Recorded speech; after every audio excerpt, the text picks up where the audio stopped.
All right, everyone, let's dive into a riveting topic today: how companies are navigating the tricky waters of climate action through carbon credits. It's fascinating to think about how businesses can wield this tool until 2040 to tackle their greenhouse gas emissions, especially with the framework arranged by the Voluntary Carbon Markets Integrity Initiative, or VCMI for short. Wow, this sounds really intense. So, why is VCMI so important, and how did it even come about? Great inquiry! VCMI isn't just some random organization, it's backed by big names like Google and the Bezos Earth Fund. They're committed to ensuring companies can claim their green credentials credibly, based on actual carbon credits used. Picture this: if companies were superheroes, managing their carbon emissions would be like trying to unearth that last piece of kryptonite hidden in their lair. Interesting. So, do you think it's harder for those companies to deal with their emissions than a superhero facing off against a giant monster? Absolutely. Now, Mark Kenber, the executive director of VCMI, emphasized a significant hurdle: Scope 3 emissions. These are emissions along the value chain, far outside a company's operational control. It's like you're trying to fix a problem that's 10 layers deep in a giant cake. Wow, that's definitely a cake I wouldn't want to slice into. So, what exactly are Scope 3 emissions? I mean, it sounds really technical. How do companies even start tackling those? Great question. Scope 3 emissions encompass everything from emissions produced by suppliers to those created when customers use their products. This entire ecosystem can represent up to 80% of a company's total emissions footprint. VCMI's guidance becomes invaluable here, allowing companies to identify their emissions gap. Think of it like a treasure map, revealing what's left to conquer before reaching carbon neutrality. That's wild. But I can't help but wonder, if it's that tough to manage these emissions, isn't there a chance companies might just buy carbon credits instead? Sort of like a cheap ticket out of jail? Haha, exactly. You've hit the nail on the head. Critics point out this tension.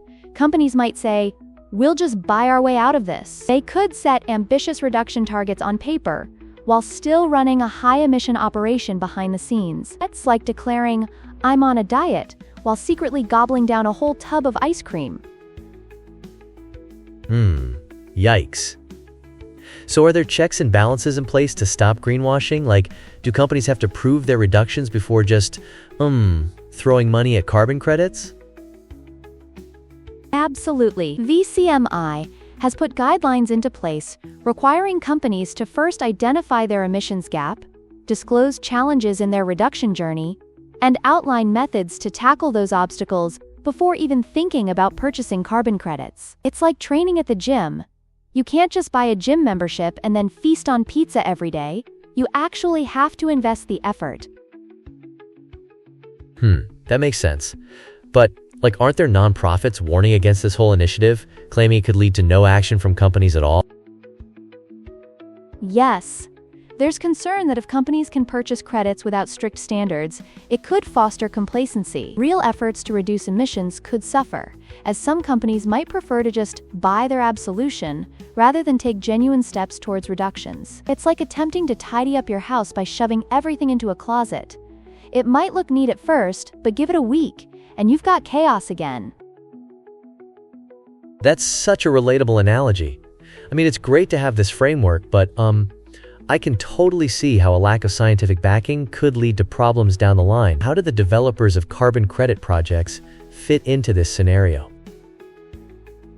Fantastic point. The reliability and impact of these projects indeed come under scrutiny. Historically, the Science Based Targets Initiative has been cautious to maintain climate action integrity. However, supporters argue that carbon credits could responsibly channel vital funding into developing nations, where these projects often exist. It's essentially a balancing act between excitement and accountability, like taking a scenic drive while making sure you don't veer off the road. Wow, that's definitely a lot to unpack. So it's really a situation where motivation meets responsibility, and we have to keep an eye on how it all unfolds. Am I getting that right? That's exactly it. We're standing at a crossroads in corporate climate action, aiming to ensure that the journey we embark upon leads to a sustainable future and not just a facade of progress. It's an exhilarating ride, and who knows, maybe we'll witness some unexpected heroes rise to this occasion.